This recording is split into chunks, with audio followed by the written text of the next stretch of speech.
আল্লাহ রাব্বুল আলামিন জানিয়ে দিয়েছে যারা যাকাত আদায় করবে না, যারা কৃপণতা করবে তাদের জন্য আল্লাহ জানিয়ে দিয়েছে ইয়াউমা ইউহমা আলাইহা ফি নারি জাহান্নামা ফাতুকওয়া বিহা জিবাহুহুম ওয়া জুনুবুহুম ওয়া যুহুরুহুম হাদা মা কানাজতুম লিআনফুসিকুম ফাযুকু মা কুনতুম তাকনিজুন। সকলে বলি আল্লাহু আকবার।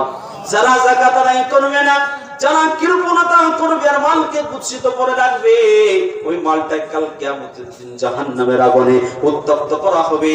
আর ডান পাজরে ছাকা দেয়া হবে, ডান পাজরে ছাকা দেয়া হবে, বাম পাজরে ছাকা দেয়া হবে, আর পিছনের দিকে ছাকা মারা হবে। আর বলা হবে না তোমার মালের তুমি স্বাদ তুমি গ্রহণ করো। যাকাত আদায় করা লাগবে। কারণ বিখ্যাত আপনার অনেক বড় লোক ছিল, অনেক টাকার মালিক ছিল, কিন্তু তার মাল আল্লাহ নেয়নি, তার মাল আল্লাহ কবুল করেনি।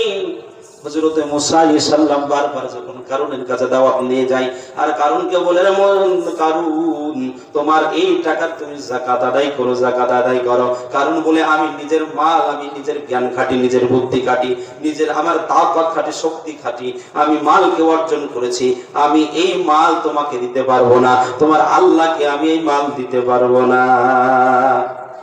দিতে পারবি না, বারবার দাওয়াত নিয়ে যান, আল্লাহর হুকুমে বারবার দাওয়াত নিয়ে যান। এমতো অবস্থায় কারুন যখন বিরক্ত হয়ে যায়, বলছে যে এবার মুসাকে সাইজ না করলে মুসা আমার পিছন ছাড়বে না।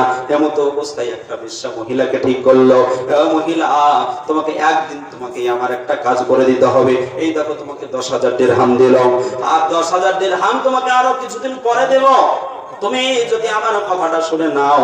বলছে ঠিক আছে, কাজ আমি করব। কি কাজ করতে হবে? বললো একদিন আমি একটা সভা ডাকবো, ওই সভাতে আমরা সবাই বক্তব্য করবো, আমার লিডাররা বক্তব্য করবে, কিন্তু তুমি ওই সময় যখন হযরত মুসা আলাইহিস সালাম যখন বক্তব্য করতে উঠবে, তখন তুমি দাঁড়িয়ে বলবা মুসা আমার সঙ্গে জিনা করেছে। সকল বলে নাউযুবিল্লাহ। এই করতে করতে কিছুদিন চলে গেল, 1 মাস যখন চলে গেল, 1 মাস পরে একটা সভা ডাকলো। ওই সভাতে দেখেন, ওই সভাতে আপনার একটা মানুষ, ওই সভাতে আপনার বড় সভা ডাকলো, অনেক মানুষের সমাগম। এমতো সময় আপনার কারণ বক্তব্য করলো, তার দলের নেতারা বক্তব্য করলো। হযরত মুসা আলাইহিস সালামকে বক্তব্য করার জন্য বলা হলো, এ মুসা তুমি বক্তব্য করো। কিন্তু হযরত মুসা আলাইহিস সালামের কথাতে এত মধু ছিল, কথা আপনার ছোট ছোট সেন্টেন্সে বলছে, কিন্তু যে কথাগুলো বলছে নবীর কথা সমস্ত মানুষের কলিজায় আঘাত করছে। সকলে বলে সুবহানাল্লাহ। ওই যে মহিলা দিল গলে গেছে, উঠতে চাই না, কিন্তু কারণ ভাবছে যে এত বড় যে আমি আয়োজন করলাম, এত টাকা খরচ করে আমি আয়োজন করলাম, কিন্তু এই টাকা খরচ করা তো আমার সব ব্যর্থ হয়ে যাবে যদি ওই মহিলা উঠে যদি না বলে, এই হযরত মুসা আলাইহিস সালামের বিরুদ্ধে যদি না অপবাদ দেয়, তাহলে আমার সব কিছু তো ব্যর্থ হয়ে যাবে। এমতো অবস্থায় করল কি, যখন আপনার আস্তে কথা বলুন, যখন আপনার ওঠে নাই, আপনার পা চড়তে যেতে যেতে যেতে ওই মহিলার পাজরে গোতা মেরেছে, আপনার খাড়া হয়েছে।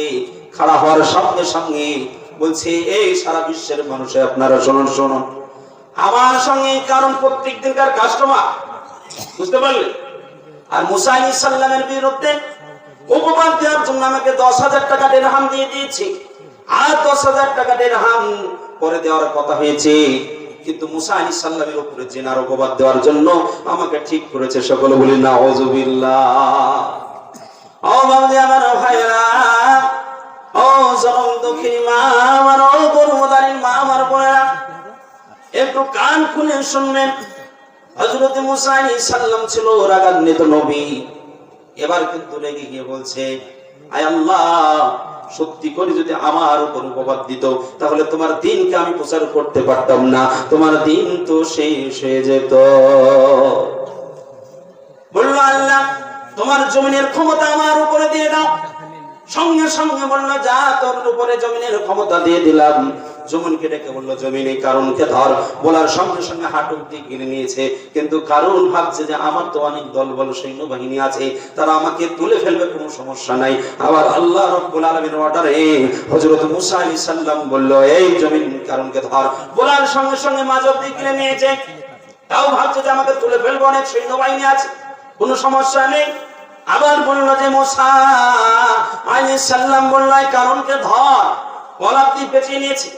এবার বলছে মুসা তোর আল্লাহর তোকে সব মাল আমি দিয়ে দিলাম, ঠিক আছে, সব মাল আমি তোমাকে দিয়ে দিলাম, সঙ্গে সঙ্গে আমাকে তুমি বাঁচিয়ে নাও।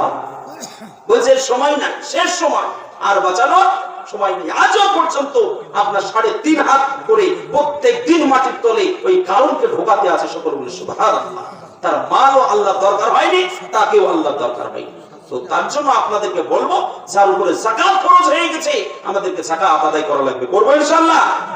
যাকাত যদি আদায় করতে চায়